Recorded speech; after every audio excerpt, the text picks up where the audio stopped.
হাসপাতালে মানুষ আসে সুস্থ হওয়ার আশায়, কিন্তু পটুয়াখালীর দুমকিতে লুথারান হেলথ কেয়ারে ঘটেছে তার বিপরীত ঘটনা।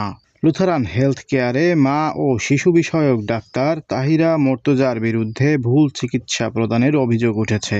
এ বিষয়ে ভুক্তভোগীর বাবা পটুয়াখালী সিভিল সার্জন অফিসার বরাবর একটি লিখিত অভিযোগ দায়ের করেন। আমার মেয়ে ওকে নিয়ে গত পরশুদিন আমার ওয়াইফকে লুথানে পাঠাই। লুথানে পাঠানোর পরে ওখানে পরীক্ষা নিরীক্ষা করার পরে তাহিরা ম্যাডাম বলে যে বাচ্চার পানি নেই, পানি আছে 6 পয়েন্ট, যে কোনো সময় বাচ্চা মারা যাইতে পারে। অনেকগুলো ঔষধ লিখে দিয়েছে। ঔষধগুলো লেখার পরে উনি বলে যে এই মুহূর্তে আপনি ভর্তি করেন, নাহলে সমস্যা পড়বে। পরে আমি ঔষধ বিক্রেতা, ঔষধ সম্পর্কে মোটামুটি কম বেশি জানি। আমার মনে হইল যে এখানে কোনো সমস্যা আছে। বাধ্য হইয়া আমি তার পরের দিন পটুয়াখালী মেডিকেলে ফেরদৌসী ডাক্তারকে দেখানোর জন্য পাঠাই। উনি সব কিছু পরীক্ষা করে বলে যে না, পানি আছে 8 পয়েন্ট এবং বাচ্চার কোনো সমস্যা নাই। এখানে ব্লাডও আছে যথেষ্ট পরিমাণে, এতে ব্লাডের কোনো ঘাটতি নাই, কোনো কিছুই নাই, শুধু এটা হেজিটেশন করা হয়েছে। এইরকম চিকিৎসা যদি আমাদের গ্রামে চলে, আমরা সাধারণ মানুষ সাধারণত ওনাদের কাছে যাই, আমরা জানি উনি একজন গাইনোলজিস্ট, আসলে তা কিনা আমরা তা তো জানি না। ওনার ওষুধগুলো আপনারা যদি দেখেন, পর্যবেক্ষণ করে দেখবেন যে অনেক রকম ঔষধ আছে আননেসেসারি। এই আননেসেসারি ঔষধ যদি পুশ করা হইতো তাহলে হয়তো আল্লাহ না করুক আমার এই মেয়ের কি অবস্থা হইতো এক আল্লাহ মাহবুদই জানে। তারা যদি এইরকম করে তাহলে মানুষ কিভাবে সুচিকিৎসা পাইবে, সাধারণ মানুষ কিভাবে চিকিৎসা পাইবে? প্রশাসনের কাছে বলবো এইরকম চিকিৎসা যেন, অপচিকিৎসা যেন আর কখনো না হয়।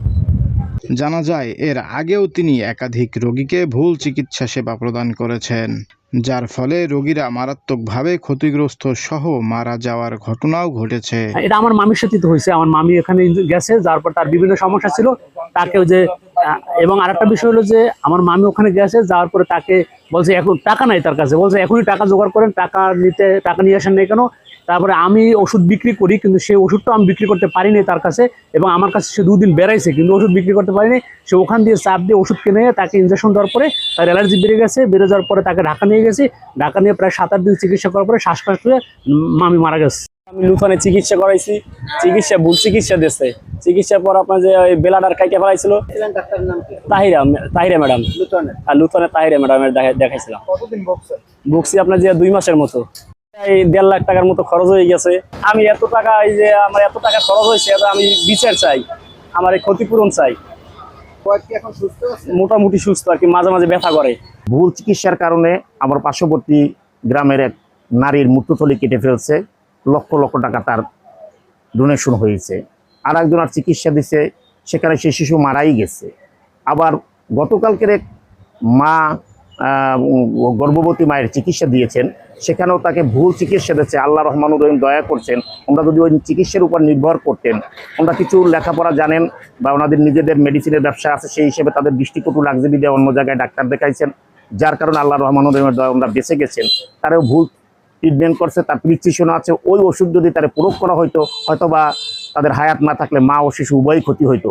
কিছুদিন আগেও এরকম অভিযোগ করছে। এখন আমার কথা হইলো যে এই বিভিন্ন অভিযোগ থাকা সত্ত্বেও এই প্রশাসন দুমকি থানা একেবারে এইটার কাছে, উপজেলা একেবারে নাকের ডগায়, এরকমের প্রশাসন বা এই civil surgeon office, Dumki hospital আছে, এখানে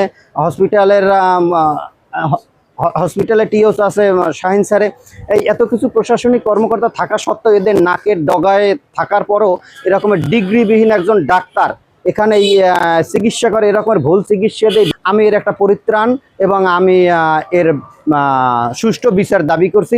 তদন্তের ভিত্তিতে এই ডাক্তারের ব্যবস্থা যাতে প্রশাসন কর্তৃপক্ষ নেয়, আমি এই আশাবাদ ব্যক্ত করছি। অভিযুক্ত ডাক্তার তাহিরা মোর্তাজা এ বিষয়ে ভিডিও বক্তব্য দিতে অপারগতা প্রকাশ করে তিনি বলেন, আমার বিরুদ্ধে আনীত অভিযোগ সত্য নয়। আমি রোগীর যে পরিস্থিতি দেখেছি সে অনুযায়ী চিকিৎসা সেবা প্রদান করেছি। এ বিষয়ে পটুয়াখালী সিভিল সার্জন অফিসার ডাক্তার মোহাম্মদ খালেদুর রহমান মিয়া মুঠোফোনে বলেন, এ ব্যাপারে তদন্তপূর্বক প্রয়োজনীয় ব্যবস্থা গ্রহণ করা হবে।